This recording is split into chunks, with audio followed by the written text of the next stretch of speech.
दिन पहले। आज मेरा जन्मदिन है और किसी को कुछ याद नहीं।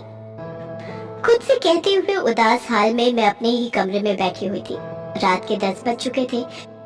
तभी दरवाजे की घंटी बजी। मैं उठने लगी जब मेरे दिमाग में एक सवाल आया, इस समय कौन होगा? क्योंकि माँ को आने में तो अभी वक्त था और पिछले 17 सालों में एक भी दिन ऐसा नहीं हुआ जब माँ अपनी ड्यूटी खत्म कर टाइम से पहले घर आ गई हो। पर ये सवाल सोचकर मेरी रीढ़ में सिहरन दौड़ गई और मैं दरवाजे की ओर चल पड़ी। मैं दरवाजा बंद करने ही वाली थी कि मैंने देखा मेरे घर के बाहर एक गिफ्ट रखा हुआ है जिस पर साफ शब्दों में लिखा था, जन्मदिन की शुभकामनाएं। ये पढ़ते ही मैं खुश हो गई थी। कम से कम किसी ने मेरा जन्मदिन तो याद रखा। तुरंत ही एक बड़ी मुस्कान के साथ मैंने अपना गिफ्ट बॉक्स उठाया और ये सोचने लगी कि इसके अंदर क्या होगा, किसने मेरे लिए क्या खास गिफ्ट भेजा है। और बॉक्स को काउंटर पर रख रैपिंग को फाड़ने लगी। एक बॉक्स के अंदर एक और बॉक्स था। मैंने जैसे ही उसे खोला मेरे पैरों तले जमीन खिसक गई। मैं डर के मारे घर के कोने में सटक गई थी क्योंकि छोटे बॉक्स के अंदर से एक कटी हुई उंगली निकली थी जिसे देख मैं सुन्न हो गई। एक बेहुदा एहसास मेरे अंदर घर कर गया। तभी मुझे कैमरे के क्लिक की आवाज सुनाई दी।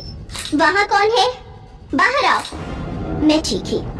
मैंने दौड़कर दरवाजे और खिड़कियां ठीक से बंद कर ली और तुरंत ही पुलिस को फोन कर सारा मामला उनको बता दिया।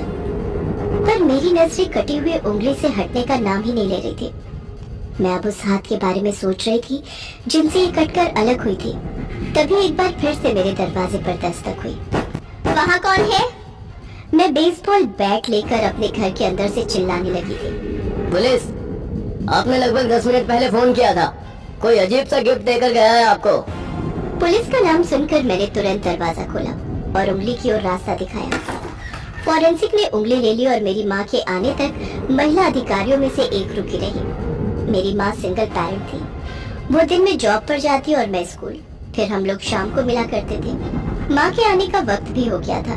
माँ ने जब घर के आगे पुलिस की गाड़ी देखी तो उनकी भी सांसें तेज हो गई थी।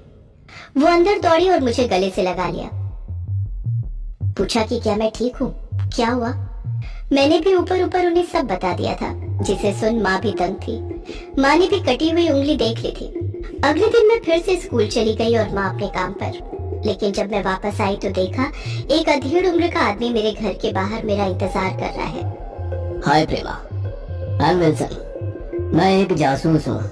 सालों से शहर में पुलिस के लिए जासूसी का काम करता आ रहा हूँ। क्या तुम मुझे सोनवा हाईवे के लिए अपना रास्ता बता सकते हो? खबर मिली है कि तुम्हारी माँ की कार सोनवा हाईवे पर दुर्घटनाग्रस्त पाई गई है। कार के एक्सीडेंट के बारे में सुनकर मेरे होश उड़ गए थे। एक बार तो समझ ही नहीं आया कि किसे फोन करूं। मैं ब्लैंक हो गई थी, पर विल्सन ने मुझे संभाल लिया था। हाईवे का एड्रेस पूछ वहां जाने को चल दिया। मैं भी उसके साथ जाना चाहती थी, लेकिन माँ की कुछ खबर न होने के कारण विल्सन ने मुझे घर पर ही रुकने को कहा और ये भी बताया कि जब कार का एक्सीडेंट हुआ था तब उसमें कोई नहीं था। जासूस की बातें सुन किसी तरह मैंने अपने दिल को समझा लिया था, लेकिन फिर भी माँ के बारे में सोचती हुई मैं बार बार अपने दोस्त रुद्र प्रताप को फोन करने लगी। उसे अनगिनत कॉल और मैसेजेस किए, पर किसी एक का भी जवाब उसने नहीं दिया। सच कहूँ तो मुझे किसी अनहोनी का एहसास होने लगा था। इसलिए मैंने तुरंत ही अपनी साइकिल पकड़ी और रुद्र के घर की ओर चल दी। रुद्र के दरवाजा खोलते ही मैंने उसके गाल पर एक जोरदार थप्पड़ चढ़ दिया। इससे पहले कि तुम कोई बकवास बोलो, सुनो कि मुझे क्या कहना है। तुम रुद्र प्रताप, हम 13 साल से दोस्त हैं और तुम कल की आई ऋषिका के लिए मुझे छोड़ रहे हो। खैर, बस इतना याद रखना, अगर मुझे पता चला कि अपनी माँ से काला जादू सीख तुमने जो उसे अपने मजे की चीज बना दी है, मजाक मजाक में तुम अपने दोस्तों पर ट्राई करते रहते हो, अगर ऐसा कुछ मेरी माँ के साथ भी हुआ होगा तो मैं तुम्हें छोड़ने वाली नहीं हूँ। मेरी बात याद रखना। रुद्र गाल पर हाथ रखकर मेरी बात सुनता रहा और मैं अपने मन की भड़ास निकाल वापस अपने घर आने को चल दी। तभी मुझे लगा कि मेरा पीछा किया जा रहा है। मैंने पीछे मुड़कर देखा तो मेरे पड़ोस का एक बच्चा मेरी ओर तेजी से चल रहा था। आप काफी तेज चलती हैं। इससे तुम्हें क्या मतलब? और तुम मेरा पीछा क्यों कर रहे थे? मैंने तेज आवाज में उस लड़के से कहा। अरे हाँ, ये एक औरत ने मुझे आपको देने के लिए कहा था और मुझे आपको ये बताने के लिए कहा कि वो आपको चेतावनी देने के लिए ये गिफ्ट भेज रहे हैं। इसलिए खबरदार रहो, ये खेल दिन ब दिन बहुत घिनौना होने वाला है। ऐसा कहकर वो लड़का भाग गया और फिर से एक गिफ्ट मेरे हाथों में छोड़ गया था। लेकिन इस बार ये गिफ्ट थोड़ा भारी था। पहले तो मैंने सीधे पुलिस के पास जाने की सोची, पर तभी मेरे मन में सबसे पहले विल्सन का नाम आया। मैंने तुरंत ही विल्सन को फोन कर अपने घर बुला लिया। आते ही उन्होंने मेरे हाथ में गिफ्ट और मेरे चेहरे पर घबराहट के भाव देख और तुरंत ही अपनी टीम को बुला लिया। उन्होंने गिफ्ट खोला और इस बार गिफ्ट ने उन्हें भी हिला दिया। रक्त लाल नाखून पेंट वाला अंगूठा। सबसे पहली जो चीज मैंने नोटिस करी वो नेल पेंट का रंग था। मेरी माँ भी वही रंग लगाती है और जिस दिन वो गायब हुई थी उस दिन भी माँ ने ऐसा ही नेल पेंट लगाया था। ये सब सोचकर मैं बेहोश हो गई। जब मैंने अपनी आंखें खोली तो मैं बेंच पर लेटी हुई थी और जासूस विल्सन मेरे बगल में बैठा था। उसके चेहरे पर एक व्यथा नजर आ रही थी। वो एक तस्वीर पकड़े हुए था। तुम ठीक तो हो ना? विल्सन ने मेरे होश में आते ही मुझसे पूछा था और मैंने भी बिना सोचे समझे हाँ में सिर हिला दिया।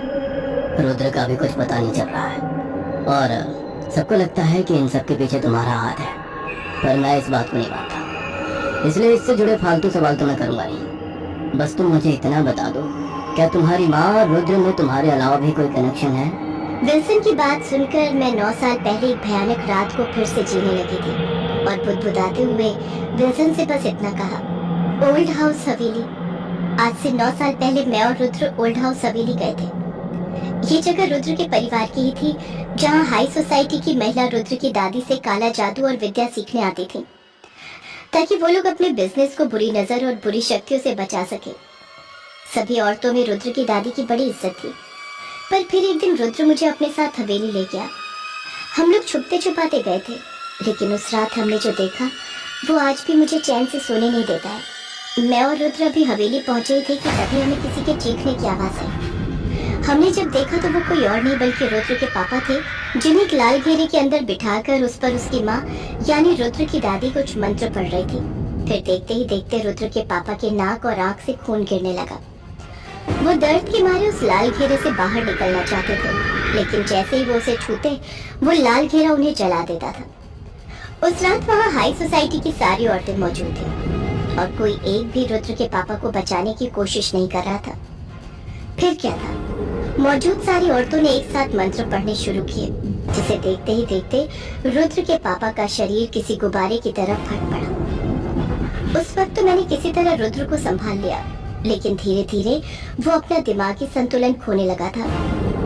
फिर एक दिन पता चला कि रुद्र की दादी ने उसी हवेली में फांसी लगाकर आत्महत्या कर ली है। इसके बाद से ये हाई सोसाइटी की औरतों का भी कुछ पता नहीं चला और तब से लेकर आज तक कोई उस हवेली की तरफ आंख उठाकर भी नहीं देखता है।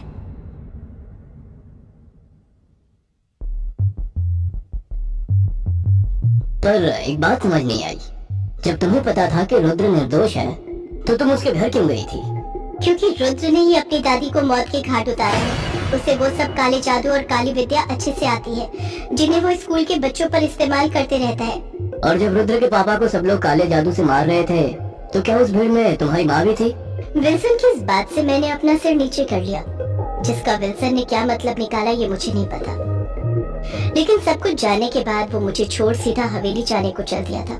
पर मैं भी अब कहाँ रुकने वाली थी? ओल्ड हाउस हवेली।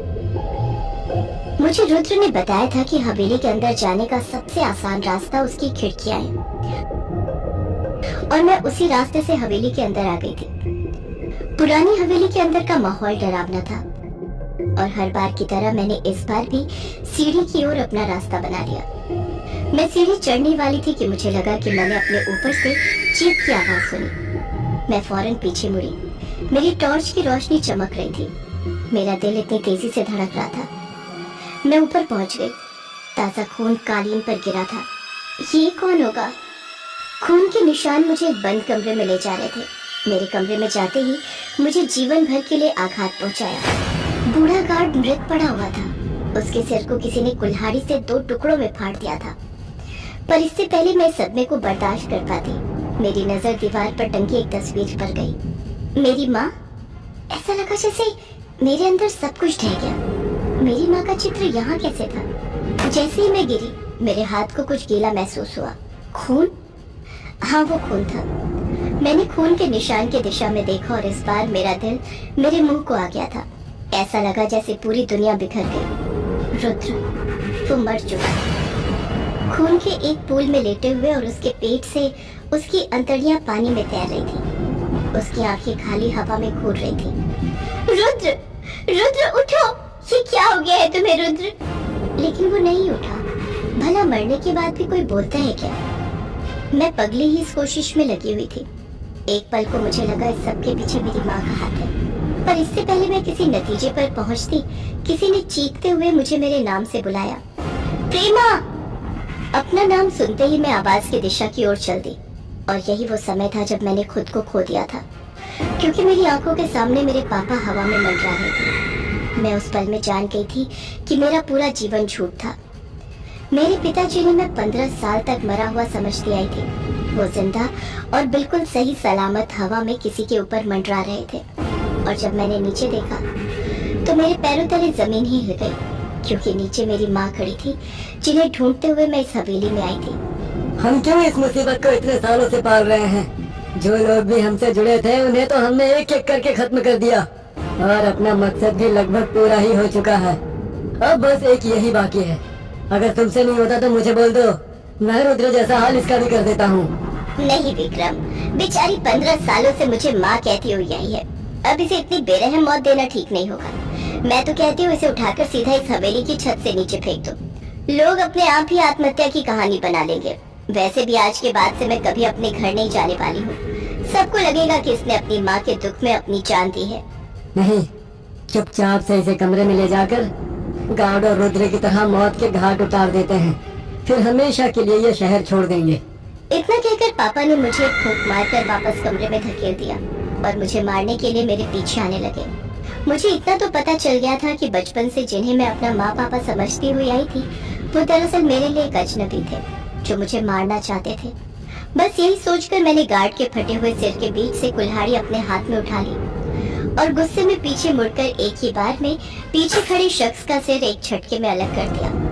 हाँ, मैंने अपने हाथों से अपनी माँ को मौत के घाट उतार दिया था। माँ का यह हाल देखकर हवा में उड़ रहा वो शख्स गुस्से से बौखला गया था, और उड़ता हुआ सीधा मुझे मारने मेरी तरफ ही आ रहा था। मैंने उस पर बहुत हमले भी किए, लेकिन वो सबसे बचता हुआ मेरी गर्दन पकड़ मेरे सिर को मेरे धड़ से उखाड़ने लगा। मुझे मेरी गर्दन की नसें खिंचती हुई साफ महसूस हो रही थी। मैं दर्द से चीख रही थी, और आसपास कोई जिंदा व्यक्ति नहीं था जो मुझे मरने से बचा सकता था। कुछ पल दर्द को बर्दाश्त करने के बाद मैंने अपनी आंखें बंद की और मौत को स्वीकार कर लिया था। तभी मुझे किसी की तेज चीख सुनाई दी। होश संभालने पर देखा तो जो आदमी मेरा सिर उखाड़ रहा था, वो दर्द से कराहते हुए नीचे जमीन पर गिर पड़ा था, और उसके पीछे जासूस विल्सन खड़ा था, जिसे देख मैं उसके गले से लगकर रोने लगी थी। विल्सन ने भी मुझे संभाला और सारी कहानी बताते हुए कहा, हवेली का असली मालिक मैं हूँ, जिसके परिवार को मेरे पापा और मेरे माँ ने काले जादू से खत्म कर दिया। उसकी सारी जायदाद जबरदस्ती हथिया ली। असल में मेरे माँ पापा किसी गिरोह के सदस्य थे, जो दुनिया में जाकर किसी अमीर परिवार को अपने चंगुल में फंसाकर उसकी सारी जायदाद लेकर पूरे परिवार को खत्म कर देते थे, और हथियाई हुई जायदाद को बेचकर वह अपने गिरोह को समर्थन करते थे। इसीलिए ही उन्होंने तुम्हें गोद लिया और तुम्हारी परवरिश की, ताकि उन पर किसी को शक ना हो, और धीरे धीरे उन सबको मौत के घाट उतारने लगे, जो भी उनकी असलियत जान जाता। रुद्र ने भी इसी चक्कर में अपनी जान खोई थी। वो शुरू से सारी असलियत जानता था। और रही बात वो गिफ्ट की, तो वो सब तुम्हारे पास तुम्हारी माँ इसलिए भेजी थी ताकि तुम्हारे परिवार पर किसी को शक ना हो। ये सब एक खेल था जिसमें तुम सिर्फ प्यादा थी, लेकिन अब तुम एक खेल की इकलौती जिंदा खिलाड़ी बची हो। विल्सन की बात सुनकर मुझे सारी असलियत पता चल गई थी, पर इतना सब होने के बाद भी मैंने शहर नहीं छोड़ा, और धीरे धीरे उस गिरोह का कच्चा चिट्ठा पता लगाने में लग गई।